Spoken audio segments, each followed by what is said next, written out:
Hello, I go by Zyron, and I'd like to welcome you to episode 2 of Learning the Storm. Today we will be looking at Grangik's Tychus, and it's going to be on Garden of Terror. He is currently somewhere in between Silver League and Gold League, as he doesn't tend to upload his replays, but we will definitely go into this game and see what we can improve on. Now let's go ahead and take a look at the team compositions for this game. And this is the build that I would use against this kind of team composition, factoring in what your own team composition is as well.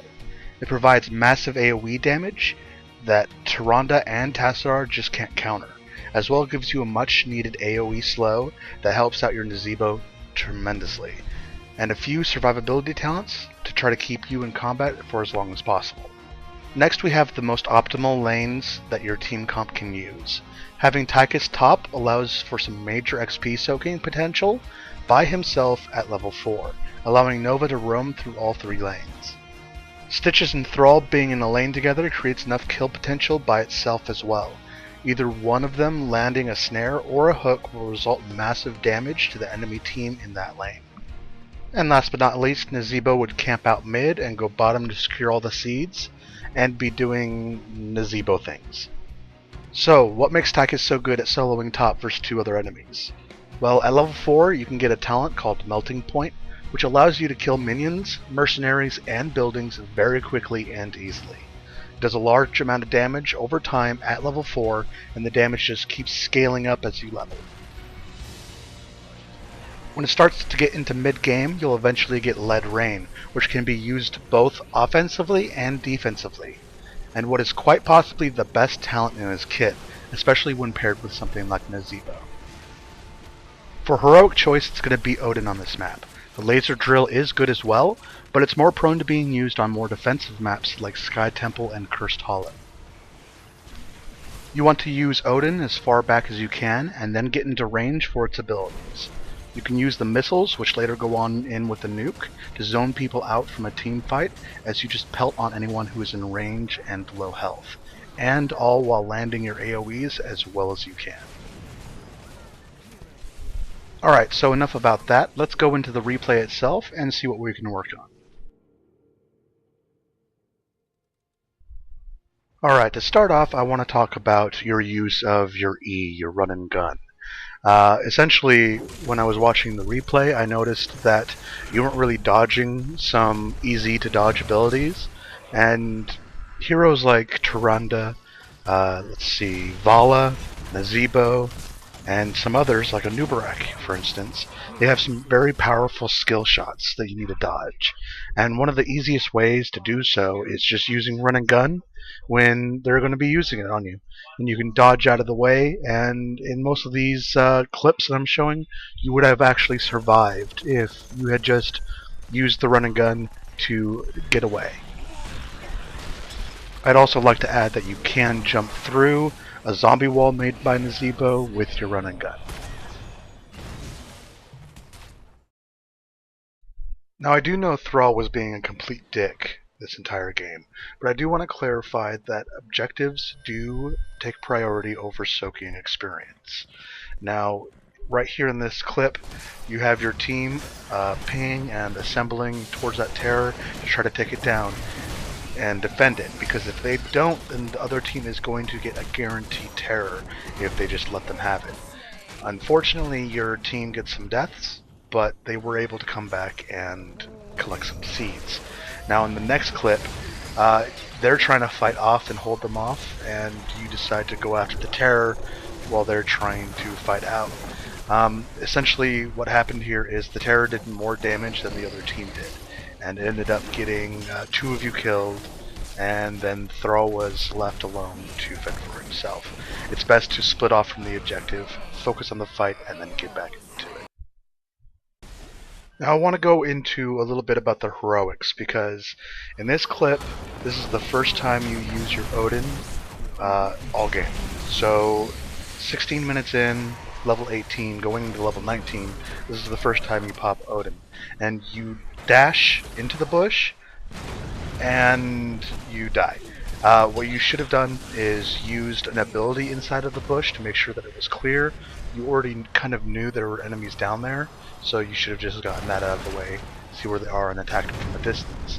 Here, in this clip, you kind of get into melee range of them, just kind of standing in AoE attacks, and you took a lot of damage, and the whole thing about Odin is to deal damage from afar, and just try to not take as much damage in return. So just try to work on that a little bit as well. Next, I'm going to go talk about map awareness and death timers. So in this clip is about death timers, where Tyrande just now spawns. As soon as she spawned, you guys should have been gone. You should be leaving right now. But she does come in, she pops down her heroic, and then you have an Archon and that to go through with stuns, and then you get shrink rated. So you need to get out of there a lot sooner when they spawn. This next clip is more about map awareness. Essentially, your Stitches is dead, Thrall ends up dying here, and you do save the Witch Doctor from death. He most likely would have died if he did not use that stun right there. But you're the only one left, and you go in and you're expecting to get kills. In the chat, you kind of complained on where your team was. Well, that's what happened. You need to just be a little bit more aware and just take a look at what's happening. Now let's get into the talents. Now, I don't mean for this video to be completely negative, so after showing you the talents, there is one more clip I would like to show you that you did very well on. But for now, let's get on with this. Now, your first talent was armor-piercing rounds. Now, this is one of the best kind of talents you can choose for Tychus starting at level 1. It does an extra 20% damage to your main target. Pretty simplified. It's a damage increase. Your next talent that you chose was Vampiric Assault, and this is where it starts going kind of wrong.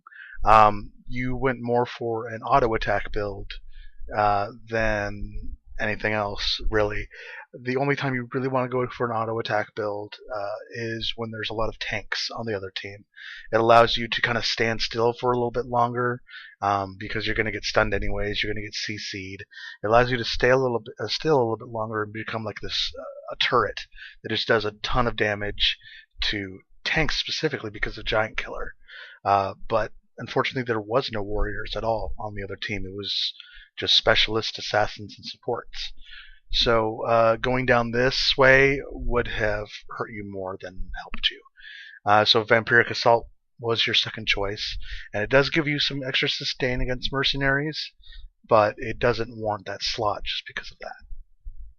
Your third choice at level 7 was Rapid Fire. Now, it increases your attack speed. Again, you went down the auto attack way, and that's what you would choose for that type of build. And it does help with Odin, but its auto attack build is like I said, mostly for like 3 warriors. Then your heroic was Odin. Again, like I said in the beginning of the video, it is the suggested tool to use on this map. And your next one was Giant Killer. Again, there are no tanks on the other team, so Giant Killer is pretty much wasted here, as no one has a large health pool. You're doing 0.5% of the hero's max health with every auto attack, and that just doesn't warrant it with no large health pools. Nazebo, you did probably get a little bit out of it, but that's like late game. Your next talent choice at level 16 was Stone Skin. You did get a little bit of survivability, and I am proud of you there, but it just doesn't fit with what's going on. You need both First Aid and Stone Skin for this type of situation, especially since you don't have a support. And then, again, your last talent was Nexus Frenzy, going into that auto attack build. And I've already gone over that.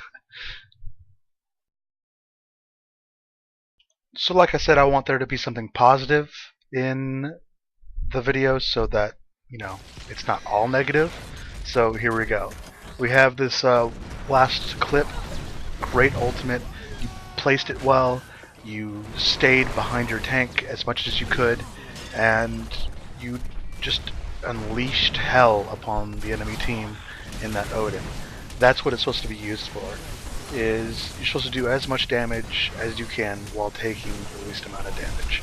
And you do it from such a range that they have no real option other than just to back off. So, that has been episode 2 of Learning the Storm. I hope this helped you out and helps you become a better Tychus player. Speaking of which, if you would like to also have your replay analyzed and to get help in improving in Heroes of the Storm, feel free to message me for information on how to get started on it. Anyways, this has been Zyron, signing out.